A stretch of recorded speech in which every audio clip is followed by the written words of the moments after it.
Now we're about to witness, to invite to you side by side of the best pigeon racing in the Philippines. Another loading day ulit ng MacArthur. Thank you sa mga sumusuporta sa MacArthurist ng PHA. Sa unang taon, meron tayong 1,000 lang to compete dito sa MacArthur. But now, we have 60,000 sold rings. Hindi po yung pinagdaanan ng mga ibon ngayon, masasabi kong magagaling yung umabot sa MacArthur race. The Peter MacArthur is a prestigious racing pigeon to compete each other, whether it's a big lope or a small lope, para po sa ating best pigeon. Go Team Rizal! Team Kalapatid!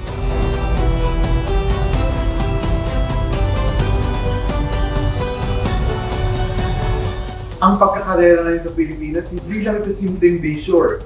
I think this is more of like hope for many. Ito, maglolo tayo ng MacArthur, first time. Actually, ito yung inaabangan kong karera, itong national race, para makasama natin maglaro yung mga idol natin sa PHA. Good luck sa inyo lahat. CTPR, laban.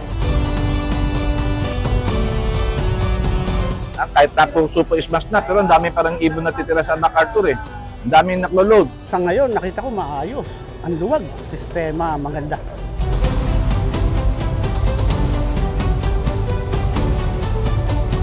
We breed, we prepare, and we dominate. Only the best of the best will survive. Malaking tulong lalo na sa mga kabataan dahil yung interest nila hindi sa bisyo, kung hindi sa pag-aalaga ng salapat.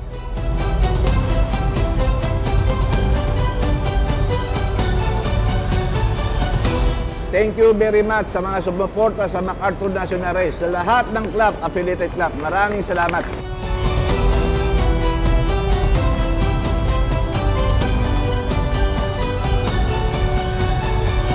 Bilang fancier, akala ko napakadali ng lahat. Simula sa ibon, napakahirap pala ng dinadanas nila sa biyahe. Bukod doon, yung mga convoyer natin, grabe din pala ang sakripisyo nila. Makikita natin sa kanila na inaalagaan talaga yung ibon. Nandito na nga po tayo sa South Expressway. So kitang-kita nyo po na takbong pogi lang yung driver natin para po safe na safe ang ating mga alagang kalapatay papunta dun sa MacArthur Leyte.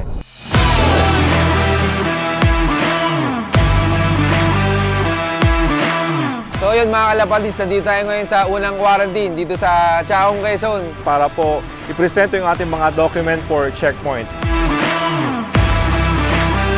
Sana maging safe yung pagpunta natin sa MacArthur kasama ng ating mga ibon hanggang sa pagbalik. Sino kaya yung mananalo? Abangan nyo. Nandito na tayo ngayon sa Sariaya, Quezon dahil nag-stop over tayo kung kumain yung ating mga mahal na driver.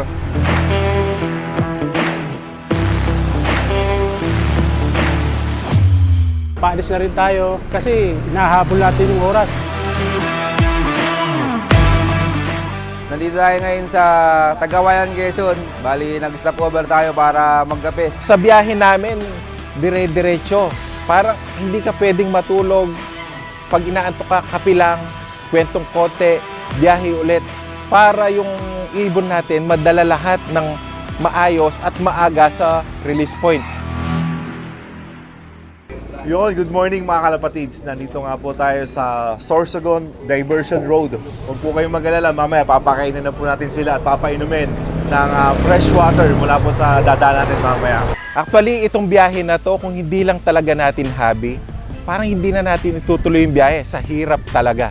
Dahil gusto natin yung ginagawa natin, masaya tayo, na itutuloy natin yung biyahe. Tsaka masaya yung banding. Masaya yung banding ng grupo. Boss, kamusta ang biyahe natin? Ayos naman, masaya. Okay-enjoy lalo na kayo. Ito si Boss TG, ang pasimuno nung gatas ng pampatigas ng buto. Mahirap din pala na-experience ng mga drivers, na-experience natin. Masaya na mahirap mga kalapatid.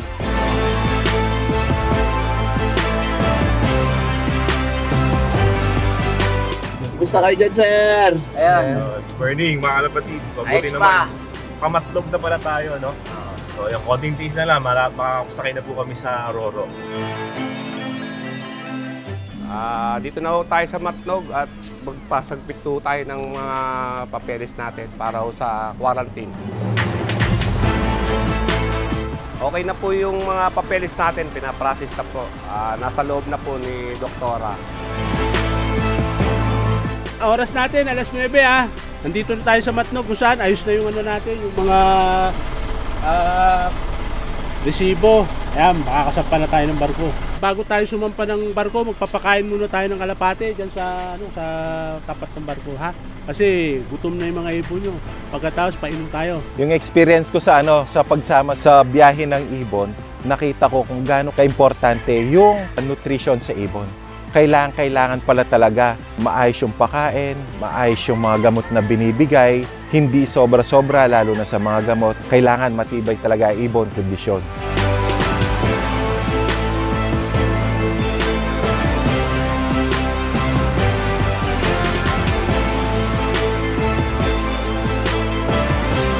Pagkatapos natin magpakain, papainom tayo. Ito, papainom tayo, ha? Kaya, babad na to para yung mga ibon nyo sawa sa pag-inom para pagsampa ng barko, pagtawid, hindi na masyadong uhaw. Tapos mamaya, pakain ulit tayo. Painom ulit. Okay? Thank you.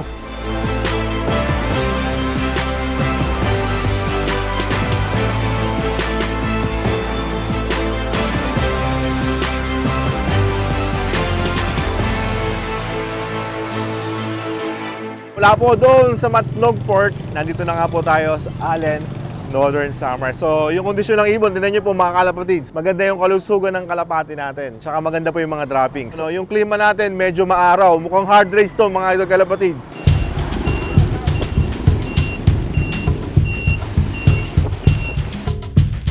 Pag kami naman nadaong, meron kaming taong sumasaludar dito sa amin. Eto nga si Robert. Palagi sa kanila yung sumasalubong, pagtatawid po ng Samar o pagbibitaw ng San Isidro or Allen. Inuutosan minsan kuha ng acceptance para sa pagbitaw nila na dire-diretso yung biyahe. Ngayon, paalis tayo. Doon tayo magpapakain sa may Kalbayog para makapagpahinga rin yung kasama natin, yung convoy.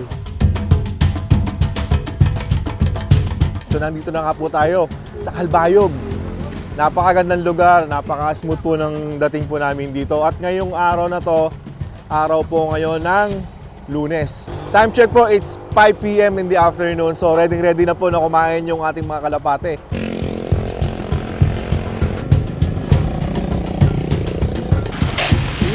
Malinis, oh. Masarap magpakain ng kalapatids kasi sobrang linis yung mais nila. Tingnan nyo naman, oh.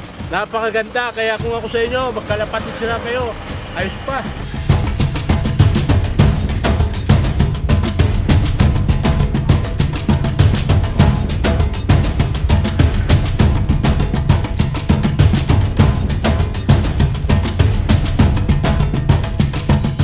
Nagpakain na tayo, no? Ubus na yung patuka nila. Ang kasunod niyan, papainumin natin. Ngayon, yung tubig na painumin natin ngayon sa kanila, hindi yan yung permanenteng tubig nila para lang sila maibisan. Tapos pagdating natin dun sa lugar na kung saan magpapahinga na tayo, bababara namin ang tubig yan.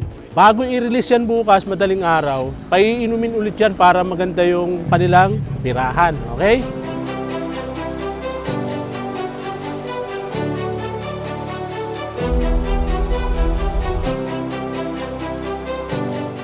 Good morning, kalapatids. Andito na tayo sa lugar na magre-release tayo. Oras natin, alas 5:20 sa akin. Magpapainom muna tayo. Nagpainom na tayo ng ng mga ibon nyo. Ayan, tapos na kami.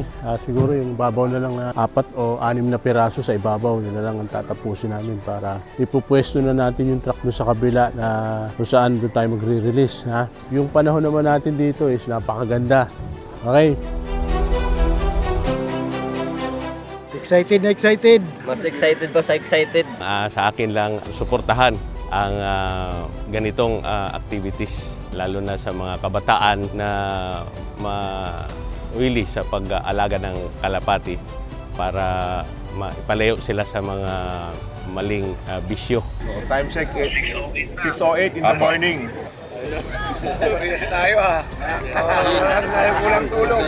Salamat sa mga kalapatids dito sa Leyte na nag-assist sa atin.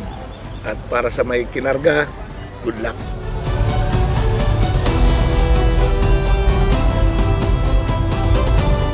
Now we're about to witness, to invite to you side by side of the best pigeon racing in the Philippines. Sama-sama po tayo mga kalapatid.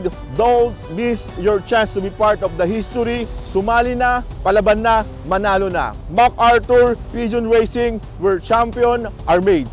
5, 4, 3, 2, 1, release!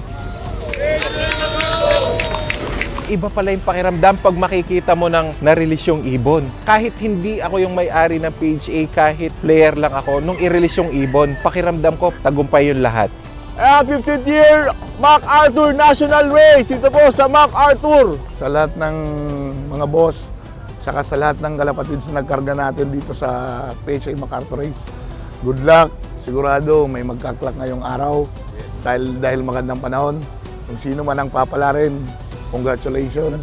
Napakalaki pa ng pwede i-improve ng industriyang ito. No?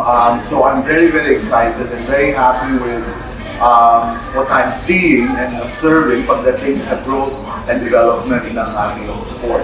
Para naman sa atin, ng mga fansher, enjoy lang natin itong hobby natin. Siyempre, kailangan natin ng kalidad na nutrition. Bukod doon, kung gusto mo makitang mag-victory ang ibon mo, kailangan victory ang gamitin mo. Kung hindi man ikaw ngayon, malay mo, sa mga susunod na taon, ikaw na ang maging champion.